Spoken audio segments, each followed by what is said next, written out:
रहा होगा कि आज हम शुरू करेंगे एक्सरसाइज 1.2। तो बोर्ड पर क्वेश्चन लिखे उसे आप देखो।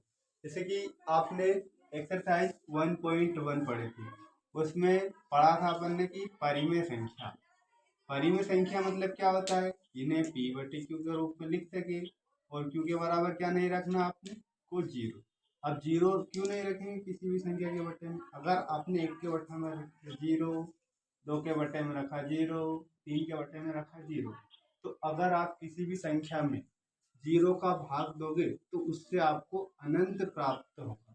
इसीलिए इसके बटे में आपको जीरो नहीं रखना है। जैसे कि आपको यहाँ पे दिख रहा होगा अपरिमेय, मतलब कि ये जो एक्सरसाइज है किस बारे में बोलेगी आपसे कि अपरिमेय संख्या। अपरिमेय संख्या क्या होगी? अब तो ऐसी संख्या जिसे p बटे q के रूप में ना लिख सके उसे बोलते हैं अपरिमेय संख्या। तो अपरिमेय संख्या का उदाहरण क्या होगा? जैसे कि एक तो पाई, या जो करनी संख्या, जो अगर कोई सी भी संख्या करनी के अंदर है तो वो वाली संख्या होगी आपकी अपरिमेय। अपरिमेय या फिर कोई सी किसी संख्या के ऊपर बार हो तो अपरिमेय संख्या होगी, या फिर कोई सी संख्या आगे बढ़ती रहे जैसे 9.666, अगर ये वाली अपरिमेय। तो अपरिमेय संख्या मतलब ऐसी संख्या जिसे p बटे q के रूप में ना लिखा जा सके, या फिर जिसका शेषफल कभी भी शून्य ना आए, उसको बोलेंगे अपरिमेय संख्या। तो देखो पहला वाला सवाल दे रखा है कि दिए गए कथन सत्य है या असत्य। तो प्रत्येक अपरिमेय संख्या एक वास्तविक संख्या होती है। प्रत्येक अपरिमेय संख्या एक वास्तविक संख्या होती है। तो यहाँ पे देखो गलत लिखा गया है, प्रत्येक अपरिमेय संख्या एक वास्तविक संख्या होती है, एक वास्तविक संख्या होती है। तो जैसा कि देखो बोर्ड पर, अब आपको पता होगा कि वास्तविक संख्या क्या होती है। तो वास्तविक संख्या मतलब की होती है वास्तविक, पहले वाला सोल्व कर रहे, पहले का पहला वाला वास्तविक संख्या। अब वास्तविक संख्या होती है आपकी दो प्रकार की, एक तो होती है परिमेय और एक होती है अपरिमेय। तो अपरिमेय संख्या, परिमेय और अपरिमेय संख्या। तो परिमेय संख्या मतलब क्या होगा कि जिन्हें p बटे q के रूप में लिख सके। और अब जैसे कि यहाँ पे इसको पढ़े अपरिमेय संख्या, ये रहा आपका अपरिमेय संख्या। अब एक वास्तविक संख्या, ये रहा आपका एक वास्तविक संख्या। तो देखो परिमेय संख्या, अपरिमेय संख्या या परिमेय संख्या दोनों ही इसमें मिल रही है, नहीं मिल रही? तो ये वाला कथन इस हिसाब से आपका क्या हो जाएगा? सत्य। क्यों होगा? जैसे यहाँ पे दिख रहा होगा आपको अपरिमेय संख्या वास्तविक संख्या होती है, पर वास्तविक संख्या क्या सभी वास्तविक संख्या है अपरिमेय संख्या भी नहीं? क्यों नहीं? क्योंकि परिमेय और अपरिमेय भी होता है। तो देखो अब दूसरे वाले में आपको संख्या रेखा का प्रत्येक बिंदु रूट m के रूप का होता है, जहाँ m एक प्राकृत संख्या होती है। तो जैसे कि संख्या रेखा का प्रत्येक बिंदु, तो संख्या रेखा पता होगी आपको कि प्लस में भी होती है, संख्या रेखा प्लस में भी होती है, माइनस में भी होती है और जीरो में भी होती है। परंतु जैसे बात आए कि प्राकृत संख्या की, तो प्राकृत संख्या तो आपकी कहाँ से शुरू होती है? एक से। एक दो तीन। अब बताओ यहाँ पे क्या आपकी जीरो और एक वाली शर्त वेरीफाई होगी क्या? तो इसका जवाब होगा नहीं। तो ये वाला कथन आपको क्या हो जाएगा? असत्य। अब प्रत्येक वास्तविक संख्या एक अपरिमेय संख्या होती है। तो जैसा कि आपको बताया था, कौन सी वाली संख्या बोला इन्होंने? प्रत्येक वास्तविक संख्या। तो प्रत्येक वास्तविक संख्या एक अपरिमेय संख्या होती है। तो वास्तविक संख्या अपरिमेय होती है कि परिमेय और अपरिमेय होती है? दोनों होती है। अपरिमेय संख्या वास्तविक संख्या तो होती है, परंतु सभी वास्तविक संख्याएं परिमेय, अपरिमेय संख्या नहीं परंतु परिमेय भी होती है। ये वाला कथन क्या हो जाएगा आपका? असत्य। तो ये इस तरह आपका पहला वाला सवाल खत्म। अब पढ़ो दूसरा वाला सवाल, देखो बोर्ड पर। जैसे कि लिखा रहा, क्या सभी धनात्मक पूर्णांकों के वर्गमूल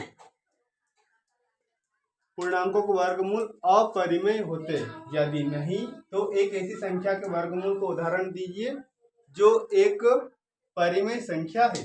तो अब आपको सबसे पहले तो यह समझना है क्या सभी धनात्मक पूर्णांक ऐसी मतलब कि जो संख्या 0, 1, 2, 3, 4 है। अब अगर धनात्मक पूर्णांक की बोला तो ये आएगा आपका 0 से इधर वाली। अब अगर पूर्णांक तो देखो, अगर पूर्णांक की बात आए तो -1, -2, -3 ये सब क्या होंगे आपके पूर्णांक। पर आपको कौन से वाले लेना है? धनात्मक पूर्णांक। तो जैसे यहाँ पे लिया आपने धनात्मक पूर्णांक में क्या आएगा आपका 0, 1, 2, 3, 4, 5 ऐसे करके आप इतनी संख्या लिख सकते हो। अब सभी धनात्मक पूर्णांकों के वर्गमूल अपरिमेय होते यदि नहीं, जैसे कि आपने धनात्मक पूर्णांक लिया पहला रूट के अंदर लिया रूट m। अब m की जगह पे आप ले रहे हो 0, 1, 2, 3, 4, 5। तो जैसे रूट m लिया आपने तो यहाँ पे रूट m की जगह पे रखा 0, तो इसका क्या निकल के आएगा 0। अब इसके लिए m की जगह पे 1, m की जगह पे आपने लिया 1, तो यहाँ पे क्या निकल के आएगा आपका 1। अगर आप m की जगह पे लोगे 2 तो इसका क्या निकल के आएगा √2। अब बताओ 0 कौन सी संख्या होगी? अभी जो आपने एक्सरसाइज 1.1 पढ़ी थी उसमें बताया था आपको कि 0 परिमेय संख्या होती है। तो ये 0 क्या हो गई आपकी परिमेय संख्या। उसके बाद में 1 भी क्या हो गई आपकी परिमेय संख्या, 2 भी क्या हो गई आपकी अपरिमेय संख्या। ये 2 क्यों परिमेय संख्या होगी, अपरिमेय संख्या होगी? क्योंकि वो संख्या आपकी किसके अंदर है? रूट के अंदर, इसीलिए वो आपकी होगी अपरिमेय संख्या। अब तो इसका जवाब में आप क्या लिखोगे? तो यहाँ पे आपको लिखना होगा नहीं सभी धनात्मक पूर्णांकों के वर्गमूल अपरिमेय नहीं होते हैं। यदि नहीं तो उसके लिए आपको उदाहरण के रूप में ये लिखना होगा। तो देखो अब इसको करते हैं सोल्व।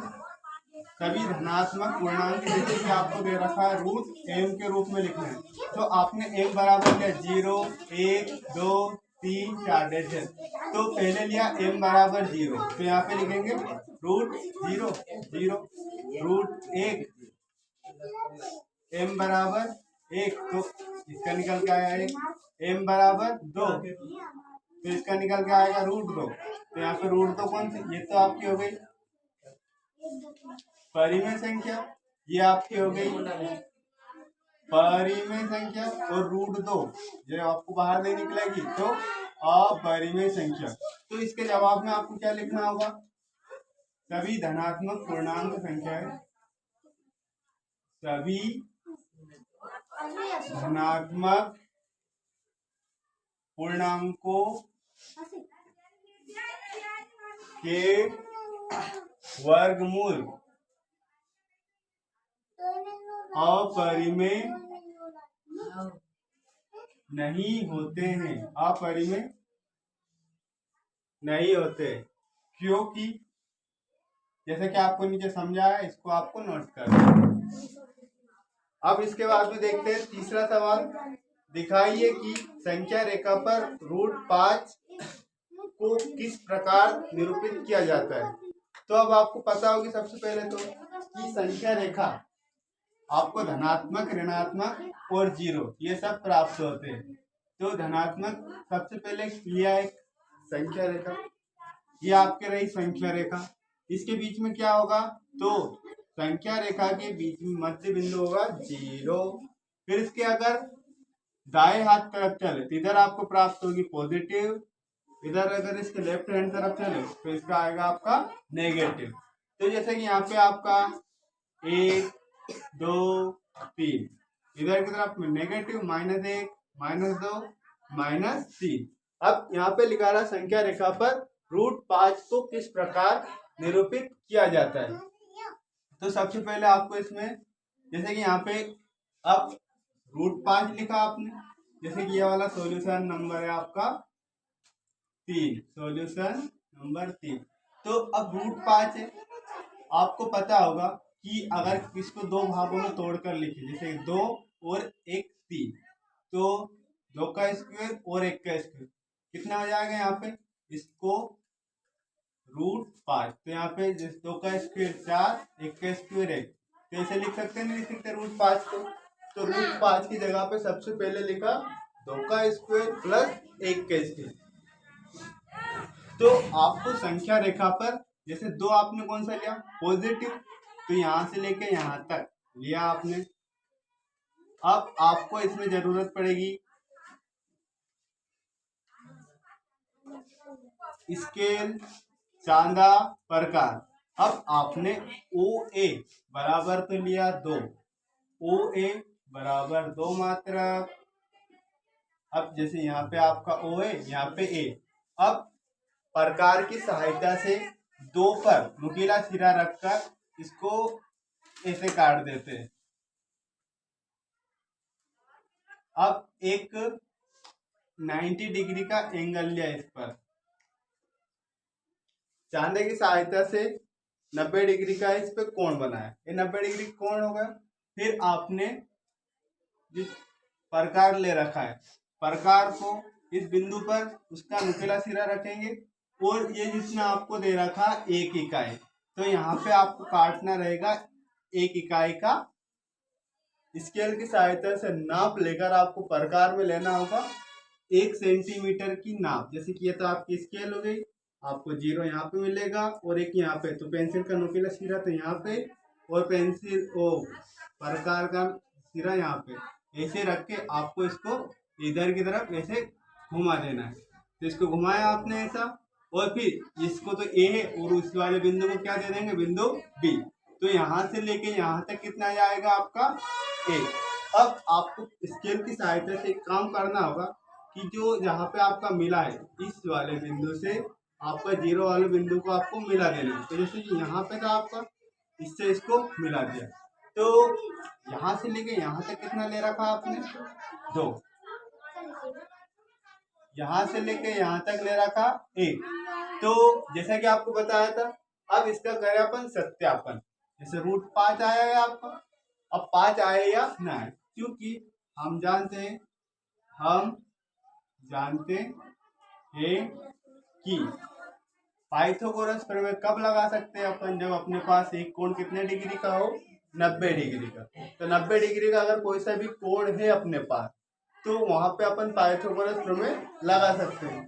तो पाइथागोरस प्रमेय लगे अपन ने, तो पाइथागोरस प्रमेय सबसे पहले आपने OA बराबर कितनी मात्रक ली, तो OA बराबर 2 मात्रक। फिर उसके बाद में बोला AB, तो AB बराबर आपने कितना लिया, AB बराबर 1 मात्रक। तो AB का आ गया आपका 1 मात्रक। अब इन दोनों का अगर आप करते हो, 2 का स्क्वायर और 1 का स्क्वायर, 2 और 2 2 2 4 4 और 1 5, √5 आ जाएगा इसे आपको। इसको आपने तोड़कर लिखा था। अब यहाँ पे लगाए पाइथागोरस प्रमेय, पाइथागोरस प्रमेय से, तो यहाँ पे पाइथागोरस प्रमेय में अब यहाँ पे आया आपका कर्ण का वर्ग बराबर आधार का वर्ग प्लस लंब का वर्ग। अब यहाँ पे कर्ण का वर्ग की जगह पे आपको लिखना होगा, जैसे कि आपका जो OB है, OB का स्क्वायर, आधार की जगह पर OA का स्क्वायर, लंब की जगह पर AB का स्क्वायर। अब OB कितना है आपके पास, क्या कुछ दे रखा है क्या अभी, तो OB का OB, OA कितना है आपके पास, 2 का स्क्वायर, AB है आपका 1 का स्क्वायर, 2 का स्क्वायर 2 दूनी 4, 4 और 1 5। तो यहाँ पे अगर आपने इधर से वर्ग घटाया, इधर क्या लग जाएगा इसके ऊपर रूट। तो यहाँ पे यहाँ से लेके यहाँ तक कितना आ गया आपका √5। अब आपको प्रकार लेना है, प्रकार का नुकीला सिरा यहाँ पे रखेंगे और पेंसिल का सिरा यहाँ पे रखेंगे, और इस प्रकार को ऐसे रखकर आपको ऐसे इसको घुमा देना है। जैसे कि आपने ये अपना ऐसा है, तो ये आपको यहाँ से लेके यहाँ तक कितना है आपका, तो ये क्या हो गया आपका √5। तो इस प्रकार आपने संख्या रेखा पर √5 को दर्शा दिया।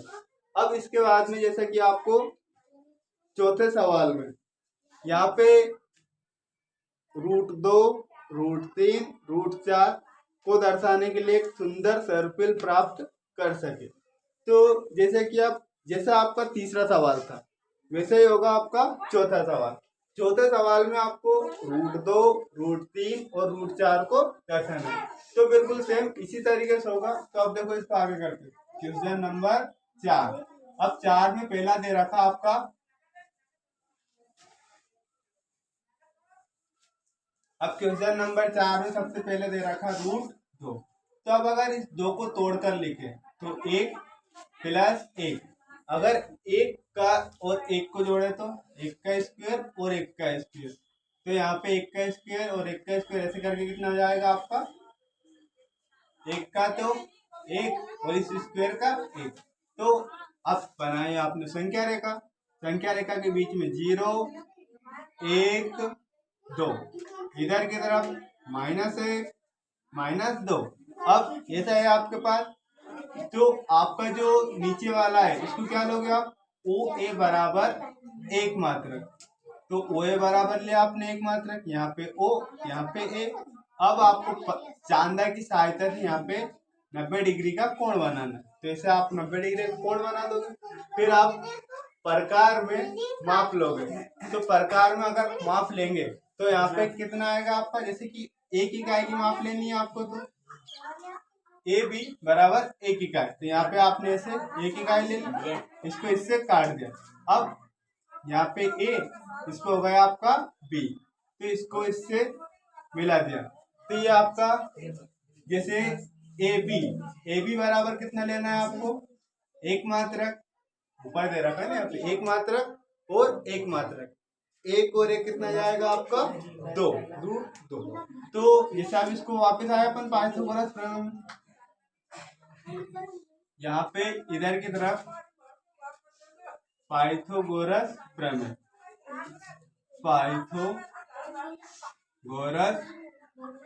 प्रमेय क्या होती है पाइथागोरस प्रमेय, जैसे अभी लिखे थे, कर्ण का वर्ग बराबर आधार का वर्ग प्लस लंब का वर्ग। तो कर्ण क्या है आपके पास, कर्ण है OB का स्क्वायर। अब आधार है आपके पास OA का OA, लंब है आपके पास AB का स्क्वायर।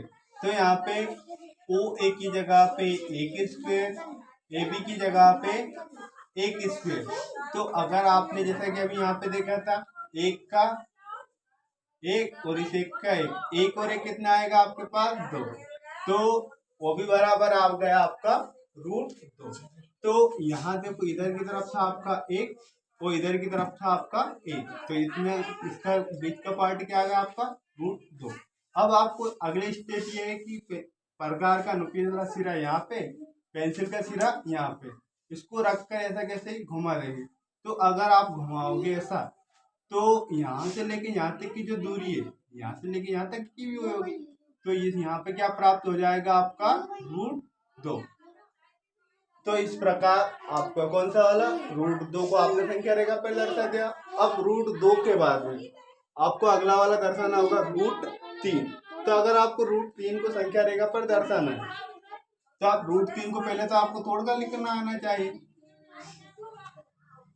जैसे कि अब करा यहाँ पे √3, तो √3 है आपके पास, तो इसकी जगह पे आप क्या लिख सकते हो, जैसे 2 और 1 3 ऐसे लिखा आपने। अब अगर बात आए इनका स्क्वायर करने की, 2 का स्क्वायर और 1 का स्क्वायर, 2 का स्क्वायर करेंगे तो 4, 1 का स्क्वायर करेंगे तो 1, 4 और 1 कितना जाएगा 5। तो ऐसे तो आपको तो 3 लेकर आना है। तो इसके लिए करो आप एक कलाकारी, इसको लो करनी के अंदर और इस सारे को भी करने के अंदर। तो 2 का अगर आप बाहर निकालोगे तो इससे क्या निकल के आएगा 2, 2 और 1 3। तो इस तरह क्या निकल के आएगा आपके पास √3। तो जैसे कि आपने OB बराबर तो √2 ले ही रखा है, तो यहाँ पे OB इतना तो आपने इसको दर्शा ही दिया है। इसके बाद में आपको √3, तो OB देखो ये यहाँ पे रहा आपका AB, ये हो गया आपका OB। अब OB की जगह पे आपका √2, तो ये √2 है आपके पास। अब इधर कितना लेना है, यहाँ पे आपका क्या आ गया OAB, B के बाद में क्या आएगा आपका C, तो BC बराबर लिया आपने, जैसे कि BC बराबर 1 मात्रक। अब 1 मात्रक लेंगे तो आपको सबसे पहले तो यहाँ पे चांदा रखकर 90 डिग्री का एंगल बनाना होगा, तो ऐसा एंगल बनेगा आपका 90 डिग्री का। फिर प्रकार और स्केल की सहायता से आपको 0 यहाँ मिलेगा और एक यहाँ पे मिलेगा, तो उसका एक सिरा यहाँ पे रखेंगे, एक सिरा यहाँ पे रखेंगे, ऐसा रखकर इसको ऐसे काट देंगे, जैसे कि ये आपका कटा यहाँ पे। तो यहाँ से लेके यहाँ तक इसके लिए क्या दिया आपने BC बराबर 1 मात्रक, यहाँ से लेके यहाँ तक, तो BC के लिए कितना आ गया आपका 1। तो ये नीचे का तो है आपके पास √2, ऊपर का है आपके पास 1। अगर अब आपको अगली स्टेप ये है कि O को C से मिला देना है, मिलाया O को C से। अब इसमें लगाई आपने पाइथागोरस प्रमेय, यहाँ पे पाइथागोरस प्रमेय ऊपर लिख के रखी है आपने। तो पाइथागोरस में पर अब कर्ण क्या होगा आपका, तो कर्ण जो रहेगा 90 डिग्री के सामने वाली भुजा आपकी रहेगी कर्ण। तो आपने कर्ण मतलब यहाँ पे कितना 90 डिग्री एंगल लिया था, इस हिसाब से यहाँ पे आगे वाला क्या जाएगा आपका 90 डिग्री। तो 90 डिग्री के सामने वाली भुजा OC का स्क्वायर। अब आपके पास आधार हो जाएगी नीचे की भुजा OB का स्क्वायर, उसके बाद में BC का स्क्वायर। तो OC तो आपको निकालना है, AB की जगह पे √2 का स्क्वायर, BC की जगह पे 1 का स्क्वायर। अब इसका करेंगे तो 2, इसका करेंगे 1, 2 और 1 3, इधर से हटा स्क्वायर, इधर लग जाएगी रूट, देखो √3 आ गया आपका। अब यहाँ पे लिखेंगे √3, अब लिख दिया आपने √3, इसको यहाँ पे लेकर इसको अब ऐसा आपको ऐसा चाप काट देना है। तो आपने ऐसा चाप काटा, यहाँ पे क्या प्राप्त हो जाएगा आपका √3। तो ऐसा आपने संख्या रेखा पर √3 दर्शा दिया। अब ऐसे ही आपको संख्या रेखा पर √4 को दर्शाना होगा। तो ये आप इसी तरह से आप इसे कर सकते हो।